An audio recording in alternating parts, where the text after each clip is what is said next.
ETF index mutual funds నేర్చుకుని stock మార్కెట్లో రాణించాలనుకుంటున్నారా? వెంటనే ఈ నెంబర్కి కాల్ చేయండి.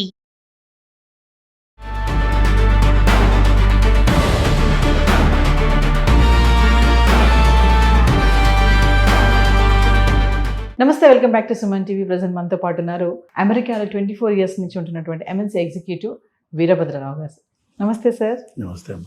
అమెరికాలో ఉంటున్నటువంటి ఇప్పుడు ఈ వీసా మార్పులు ఏవైతే వస్తున్నాయో అక్కడ సెటిల్ అయిపోయి ఎవరైతే ఉంటారో, ఎన్ఆర్ఐస్ ఎవరైతే ఉంటారో వాళ్ళకు కూడా ప్రాబ్లమ్స్ ఫేస్ చేయాల్సి వస్తుంది. వాళ్ళు కూడా తిరిగి వచ్చేస్తున్నారు, ఎన్ఆర్ఐలు కూడా కొంతమంది తిరిగి వచ్చేస్తున్నారు అనే వార్తలు కూడా వింటున్నాము. మరి ఇది ఎంతవరకు నిజమంటారు? నిజమేనా ఎన్ఆర్ఐలు వచ్చేస్తున్నారా? నాకు నేను కొద్దిగా పిక్కి ఈ టాపిక్లో. ఇంతకు ముందు కూడా మనం వేరే ఇంకో టాపిక్ మాట్లాడాం, ఏంటిది సెటిల్ డౌన్, అమెరికాలో సెటిల్ అయిపోవడం ఏంటి. అలాగా ఎన్ఆర్ఐ అంటే ఎవడు అసలు? ఇండియన్ డిస్క్రిప్షన్ ప్రకారం చూస్తే నాన్ రెసిడెంట్ ఇండియన్ అంటే ఎవరంటే ఐ థింక్ 6 months కంటే ఎక్కువ, 180 days కంటే ఎక్కువ ఇండియా నుంచి బయట ఉంటే they become a non resident Indian for taxation purposes. అలానే కొన్ని ట్యాక్స్ ట్రీటీస్ అని, డబుల్ టాక్సేషన్ అని గొడవలు ఉన్నాయి. సో దానివల్ల మీకు ఆ డ్యూరేషన్ని బట్టి వాళ్ళని ఎన్ఆర్ఐ అన్నారు. అంతే. నాన్ రెసిడెంట్ ఇండియన్స్ చాలా రకాలుగా ఉంటారు. ఇప్పుడు I'm citizen of the United states of America.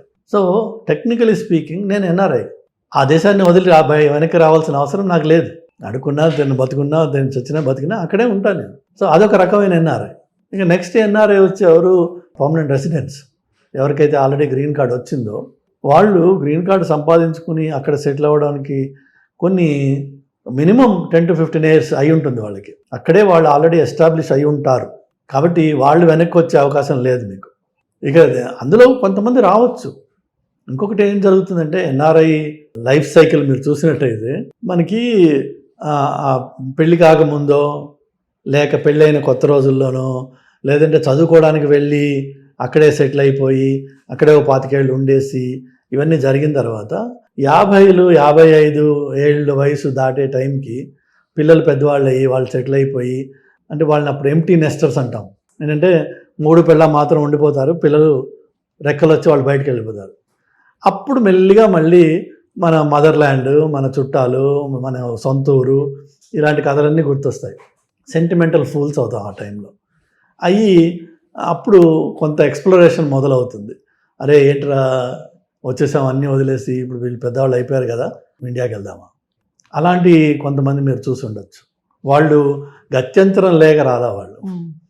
వాళ్ళు వచ్చింది ఎందుకంటే ఇమోషనల్ అటాచ్మెంట్ తోటి. కానీ వాళ్ళు కూడా ఇక్కడికి వచ్చిన తర్వాత వాళ్ళు వదిలేసిన ఇండియాకిను ఈ రోజున ఉన్న ఇండియాకి ఏమాత్రం సంబంధం లేని పరిస్థితి.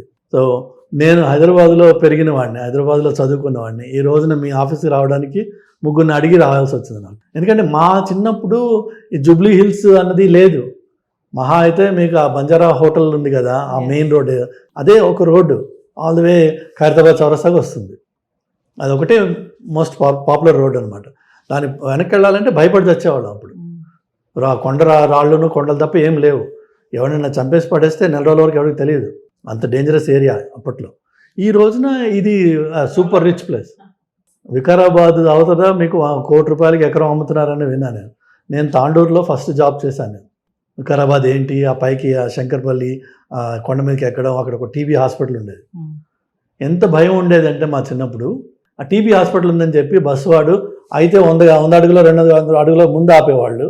ఎవరైనా దిగేవాళ్ళు అంటే తోసేసి వీడు పారిపోయేవాడు తప్ప ఆ టీబీలోంచి ఎవరైనా వచ్చి ఎక్కుతారేమో బస్సు అని చెప్పి ఆపేవాళ్ళు కాదు. ఈ రోజున అది super duper hill station type place అది శంకర్పల్లి.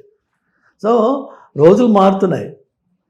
కానీ మేము చూసిన దేశం, మేము వదిలేసి వెళ్ళిన దేశం ఈ రోజున్న దేశానికి ఏమాత్రం సంబంధం లేదు. సో ఆ ఎన్ఆర్ఐ రావచ్చు out of emotional attachment, but వాళ్ళు ఇక్కడికి వచ్చినప్పుడు కల్చర్ షాక్ తోటి మళ్ళీ వెనక్కి వెళ్ళిపోవడం ఖాయం. ఇక 3వ రకపు ఎన్ఆర్ఐస్ ఎవరంటే ఇంకా ఈ త్రిశంకులో స్వర్గంలో ఉంటారు కొంతమంది. అంటే ఇంకా పర్మనెంట్ రెసిడెన్సీ రాలేదు, సో నేను అక్కడ ఉండడం ఖాయం కాదు. నా అప్లికేషన్ గ్రీన్ కార్డు కోసం పెట్టాను, కానీ అది పెట్టి 15 ఏళ్ళు అవుతుంది. అది ఎప్పుడు వస్తుందో భగవంతుడికి తెలుసు. ఈ లోపు ఏదో ఎవ్రీ 2 years దాన్ని రెన్యూ చేసుకుంటూ ఈఏడి మీద పిల్లలు ఇక్కడే పుట్టిన వాళ్ళు, అక్కడ పుట్టిన వాళ్ళు పెరుగుతుంటారు, వాళ్ళు స్కూల్కి వెళ్తుంటారు. ఇటు అగమ్య గోచరంగా ఉంటుంది.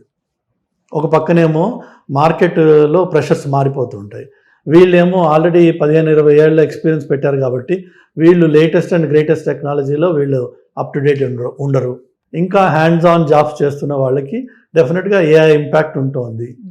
సో నాకు ఒక పక్కనేమో నాకు స్టేటస్ లేదు, ఇంకో పక్కనేమో ఉద్యోగంలో అష్యూరెన్స్ లేదు, ఏం చేయాలి? అది చాలా భయంకరమైన state of mind, state of affairs. అలాంటి వాళ్ళు తట్టుకోలేక వెనక్కి వచ్చేద్దామనే ఆలోచన రావడం చాలా నార్మల్. నేను ఆ ఫేజ్లోకి వెళ్ళినప్పుడు నేను కూడా 2-3 సార్లు I went through that decision.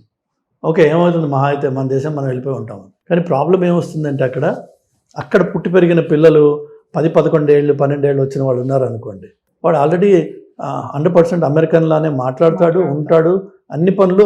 They are like they may be little bit brown skin ఉండొచ్చు, కానీ they are for all practical reasons they are Americans. ఆ పిల్లల్ని మీరు ఇక్కడ తీసుకొచ్చి ఇక్కడ స్కూల్లో పెడితే వాడికి ఎందుకు పనికి రాకుండా అయిపోతాడు. ఎందుకంటే అక్కడ చదువుకున్న పద్ధతి, అక్కడ ఉన్న ఎన్వైరన్మెంట్స్ డిఫరెంట్, అది ఇక్కడ కంప్లీట్గా డిఫరెంట్. సో అలాగా ఆ త్రిశంకు స్వర్గంలో ఉన్న వాళ్ళు పడే కష్టం, ఆ నరకం చాలా కష్టమైంది. వాళ్ళు వెనక్కి వచ్చే అవకాశం ఉంది, వస్తారు కూడా. ఇవి కాకుండా ఇంకొక రకం ఉంది, అంటే గత 3-4 ఏళ్లలో వెళ్ళి, లేకపోతే ఏదో వానాకాలపు చదువులు చదివి అక్కడ కన్సల్టెంట్ ద్వారా ఉద్యోగం సంపాదించి, ఆ ఉద్యోగం కూడా నేను చెప్పాను ఇంతకుముందు, అమెరికాలో జాబ్ అంటూ ఏం లేదు, ప్రాజెక్ట్ సంపాదించి 3 నెలలు 4 నెలలు 6 నెలలు ఈ ప్రాజెక్ట్ నుంచి ఆ ప్రాజెక్టు, ఆ ప్రాజెక్ట్ నుంచి ఈ ప్రాజెక్టులు, ఇట్లా తిరిగే వాళ్ళు ఉంటారు కొంతమంది. ఆ రకమైన వర్క్ అంతా పోతోంది ఇప్పుడు ఏఐ వల్ల, ఇంకా పోతుంది కూడా. వాళ్ళకి అవకాశాలు ఉండవు, వాళ్ళు వెనక్కి రావాల్సిందే. ఇప్పుడు మీరు వాళ్ళని కూడా ఎన్ఆర్ఐ అంటారు మీరు, ఎందుకంటే వీడు 3 ఏళ్ళు 4 ఏళ్ళు ఇండియా నుంచి బయట ఉన్నాడు, స్టూడెంట్గా వెళ్ళి అక్కడ సెటిల్ అవుదామని ప్రయత్నం చేసి వెనక్కి వచ్చేస్తున్నాడు. ఎన్ఆర్ఐలో వెనక్కి వస్తున్నారు. ఇప్పుడు ఎన్ఆర్ఐ అంటే ఎవరు ఇందులో కదా? ప్రాబ్లం అక్కడ ఉంది. సెటిల్మెంట్ని బట్టి, ఎస్టాబ్లిష్మెంట్ని బట్టి, అలానే ఎమోషనల్ అటాచ్మెంట్ని బట్టి, అలానే గత్యంతరం లేక, ఇంకా 3rd కేటగిరీ వచ్చేసి పాపం త్రిశంకు స్వర్గంలో, అంటే అటుపక్క ప్రాసెస్ నడుస్తోంది కానీ ఇటుపక్క అష్యూరెన్స్ లేదు. నాకు పిల్లలు పెద్దవాళ్ళు అవుతున్నారు, రెస్పాన్సిబిలిటీస్ పెరుగుతున్నాయి, ఏం చేయాలి? పర్టికులర్గా ట్రంప్ వచ్చిన తర్వాత బాగా ఇంపాక్ట్ అయిన వాళ్ళు ఎవరంటే ఆ రకంలో ఉన్నవాళ్ళు. ఇంకా గ్రీన్ కార్డ్ ప్రాసెసింగ్లో ఉంది, చేతిలో గ్రీన్ కార్డ్ లేదు, వాళ్ళు కష్టంలో ఉన్నారు. Thank you sir. Thank you.